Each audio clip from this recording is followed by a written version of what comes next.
are the most and the least understood of the world's people. This term, Negro, demoralizes us and is it detrimental. I feel it doesn't give us any association past the slave ship. I think that the first task of people of African descent, whether in the United States or in Africa or elsewhere, is to get rid of this slave named Negro. This curious word Negro was seldom or never used in Africa itself. And this word has no meaning, or no worthwhile meaning at all, in Africa. I would doubt myself if it has any useful meaning anywhere else. What is a Negro? A simple question, but the answer is not so simple.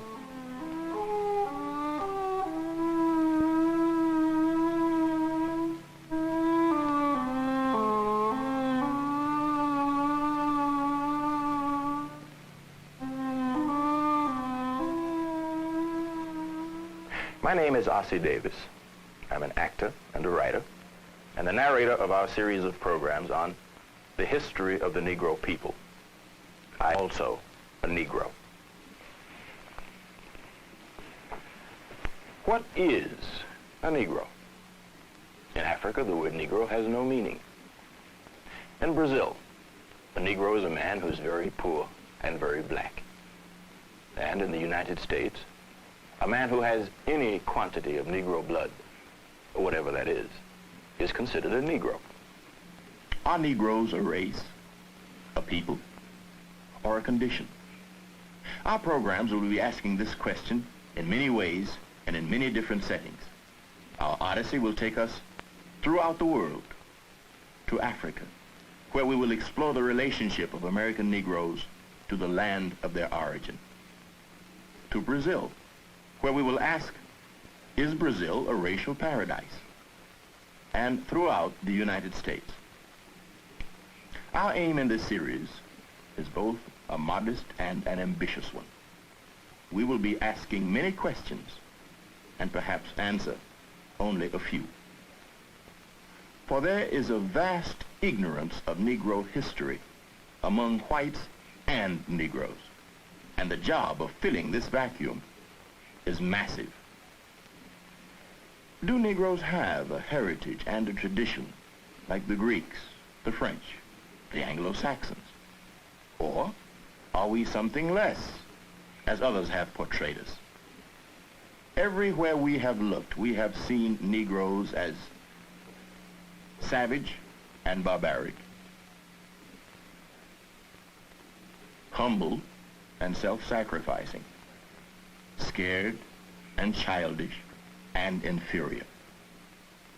And I remember as a kid coming from some of the pictures, and we spent the whole time from the motion picture house to home satirizing the Negro performances we saw in the film. Well, it was also an admission that somehow or other this was, to some degree, what we were. Now, these important and very, very impressionistic things that we got from these films did, to some degree, govern our behavior. When a Negro child goes into a movie, for instance, and sees himself or sees another Negro in an unfavorable light, he feels, to some degree, threatened.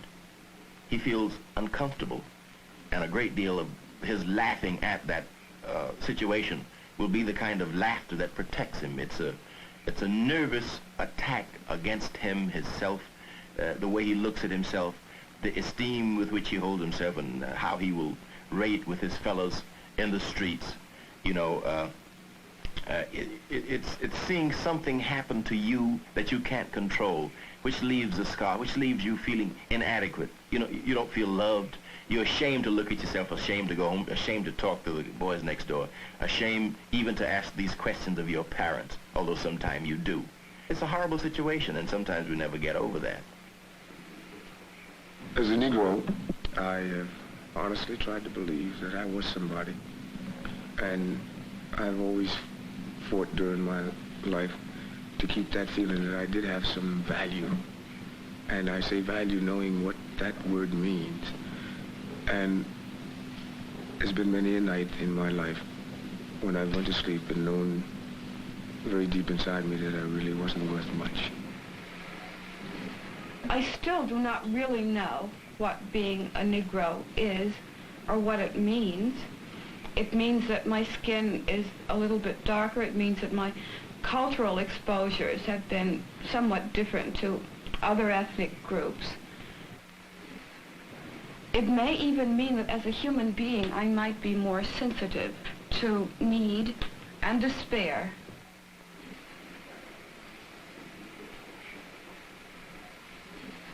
Oh, yes, you know, that wish I was white kind of thing, when you begin to sort of get the feeling of difference, like maybe you're dirty, something's wrong. But there was that feeling, you know, so early you can't even remember where it started. I'm not over it yet.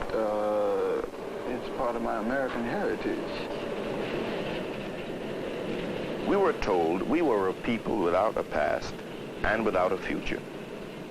And Negro boys and girls learned before very long that they were something special.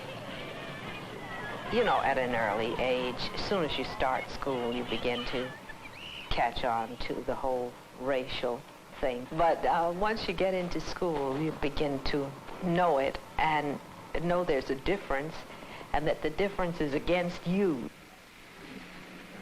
There's no real reference to me as a Negro or to my father or any of the other Negroes who have contributed so much to the growth of the United States. And I really can't understand it. I'll never forget the picture in the geography book of a couple of very ragged Africans, you know. Weeks before we got to the lesson, we were steeling ourselves for it. Some Negro child would find the picture first in the book before we got to the lesson and alert everyone. Look on page 22, you see what's there. And then we dreaded reaching that lesson because it was always something about the savages not knowing anything. And we had to sit there and hear this, and instinctively the white children would turn and look at the Negro children, you know, while this lesson was going on. And so Africa became our shame and our torment. We were told that our past was barbarism and the white man our redeemer. Slavery was a sin, but salvation. Few of us had anything to look forward to. We were afraid to look back.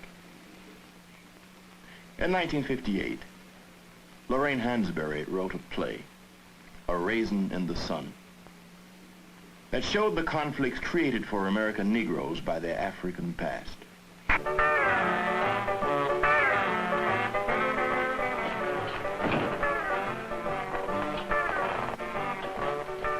Well, what have we got tonight? You are now looking at what a well-dressed Nigerian woman would wear. Isn't that beautiful?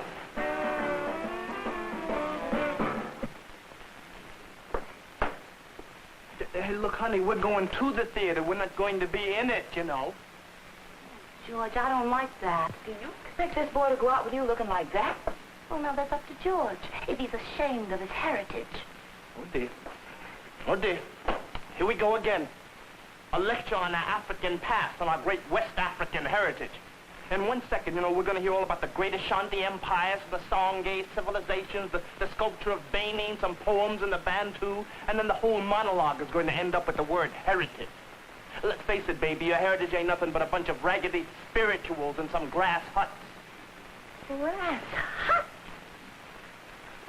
See, George, you think you would rather stand there in your splendid ignorance and know absolutely nothing about the people who were the first to smelt iron on the face of this earth while the Ashantis were performing surgical operations when the English were still tattooing themselves with blue dragons.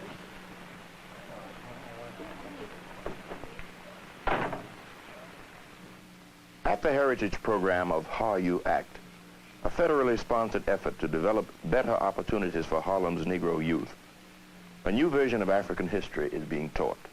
Robert Moore is a visiting lecturer. Mr. Moore, do you think that the so-called Negro would dignify his identity by associating himself with his ancestral background from Africa. After some 300 or 400 years of transplantation from Africa into America, it is obvious that we are not Africans anymore. We are Afro-Americans, Americans of African ancestry, and that connects us basically with our original heritage and culture. The accomplishments of Africa before and after Director of the program the Europeans, is John Henrik this Clark. accomplishment is generally glossed over or neglected in human history. A lot of this, the misconception of Africa and the distortion of African history is involved in a word that is relatively new, the word Negro, a kind of nickname that grew out of European laziness, the inability or the lack of a desire to give Africans their proper identity. In the period when the Europeans had to justify the exploitation of Africa and the demeaning of a whole people, they systematically started the effort to read the African out of human history. A great deal of our ignorance of African history sits upon the old conservative racial discrimination and prejudice which we have had in Europe. Basil Davidson is a British writer and historian on Africa. United States.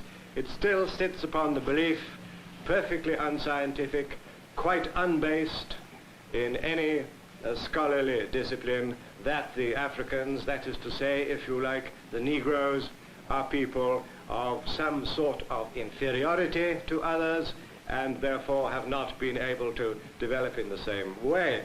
Now, you know the great myth of the colonial era. The great myth took the shape of saying that the Africans, the Negroes, are children, and because they are children, it said, failing to develop, we, the Europeans, you, the Americans, must go in there and show them the way they should go, civilize them, introduce them to the blessings of orderly life. One of the misunderstandings, you see, about Africa is the apparently primitive material nature of their civilization. You look at these people living in these villages and you wonder, what is their past? Do they have a past? What lies behind it all? They have nothing but a few straw buildings, nothing but a few cattle. It seems quite inconsiderable. The Dinka, for example, have no stone in their country. They have almost no metal. Half their country is underwater half the year.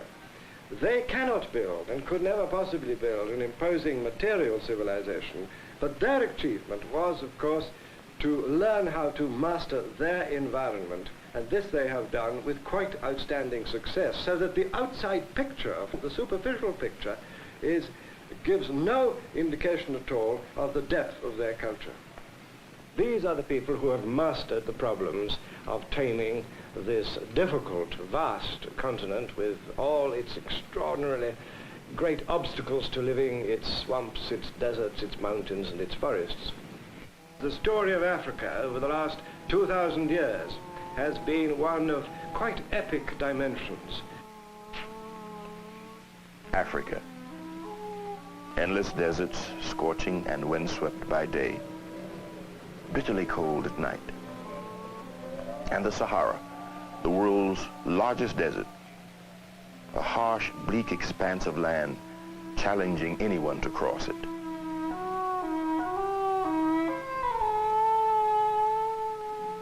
Snow-capped mountains near the equator, gigantic waterfalls,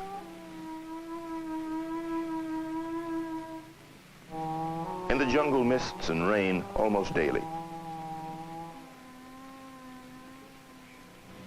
These were some of the barriers to penetration. To the outside world, it was the dark continent, a land of mystery, where stories were spread of giants and dwarfs, of people whose heads grew under their arms, of monstrous animals.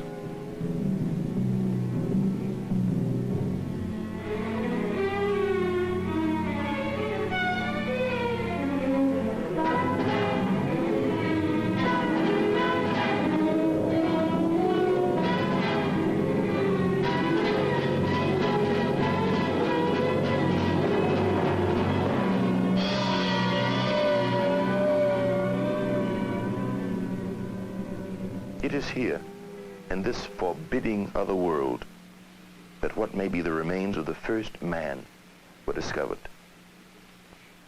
In 1959, in Tanganyika, a scientific expedition had been digging for weeks in the sun-baked earth, looking for traces of the earliest man. Then, in July, Dr. Louis Leakey and his team found what he called Zinjanthropus, nicknamed the Nutcracker Man because of the strength of his jaws. He was about 600,000 years old, and may be the creature that makes Africa the real cradle of mankind.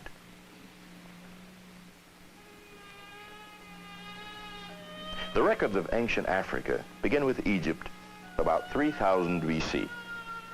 Its spectacular achievements of the monumental pyramid and brooding sphinx have always been credited to Asia and the Mediterranean.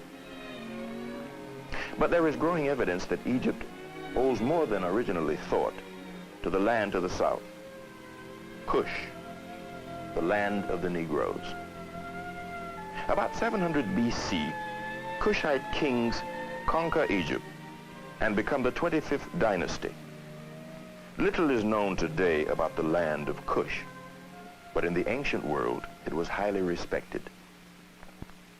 In 1791, the French philosopher Count de Valny wrote of the Kushites, a people now forgotten, discovered while others were yet barbarians the elements of arts and the sciences.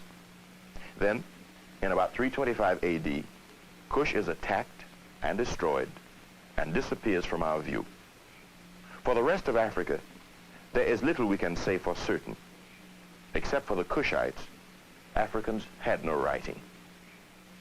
They kept in their memories the history of their people, stories narrated down from generation to generation. This oral tradition must tell us much of the history that will fill the gaps in our knowledge. In the Western Sudan, Negro kingdoms arise in the medieval periods of walled and fortified cities, markets, and fairs.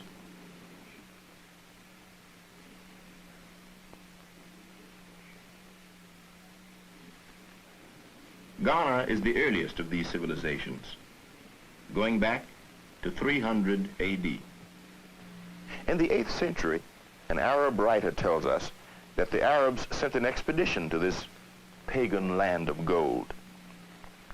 African markets, the main source of gold before the discovery of America.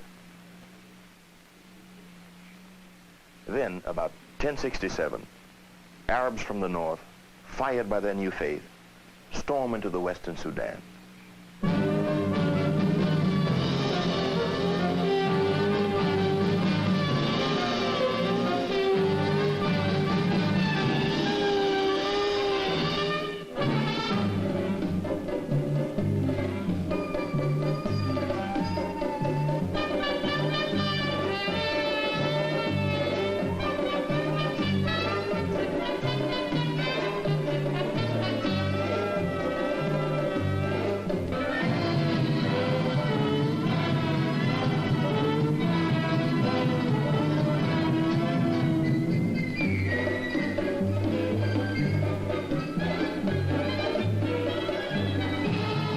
After years of fighting, the Arabs conquer Ghana and settle there.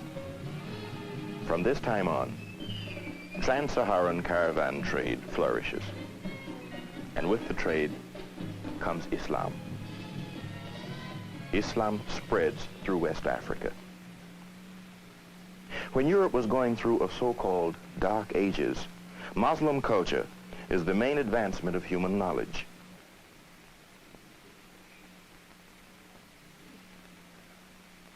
Most important of all, a written language comes to the Western Sudan. Almost all that we know about these kingdoms was preserved for us by Arab and Negro scholars of that time. Around the 12th century, Ghana gives way to the empire of Mali. In 1324, King Mansa Musa makes a pilgrimage to Mecca with a caravan of 60,000 people.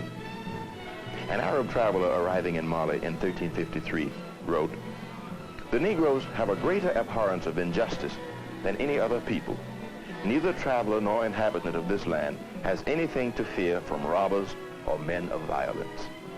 Could the same be said of the 14th century England or France? The Kingdom of Songhai, most famous for its university, the fabled Timbuktu. Students and scholars from all over the world came here to study. A Moorish traveler wrote, "More profit is made from the book trade than from all other branches of commerce." If we ask ourselves a little more nearly, what have been the cultural contributions of African peoples to the rest of the world, then of course we are faced immediately with the remarkably original and outstanding quality of their plastic arts. The most important art in Africa has of course been dancing, and dancing has passed into the folklore of the whole of the rest of the world from its African origins. If you go to places like Brazil or the West Indies or the southern United States, you will find African dances still being danced there, though of course in different circumstances and therefore in somewhat different ways. But the whole concept of rhythm as being an expression of the personality, not simply a wiggling of the body. And a wiggling of the body is all that most Europeans can achieve. But an expression of the personality, this comes from the African concept of dancing. More obvious is the tradition of plastic art.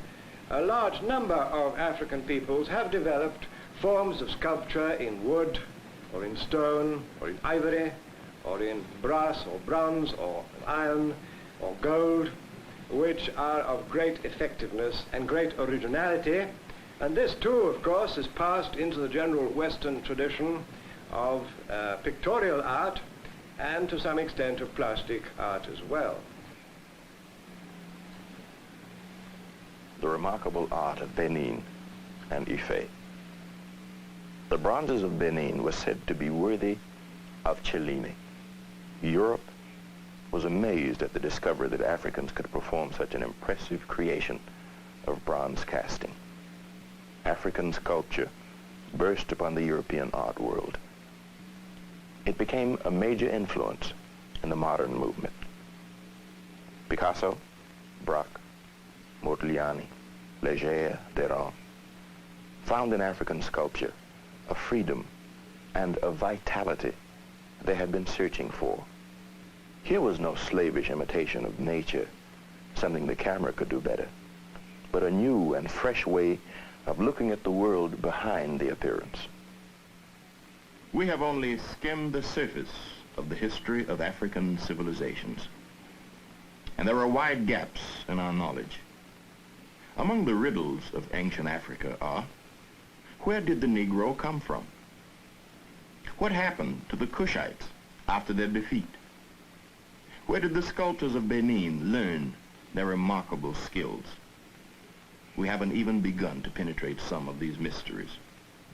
Yet, growing knowledge and interest in Africa is rediscovering a world we never knew.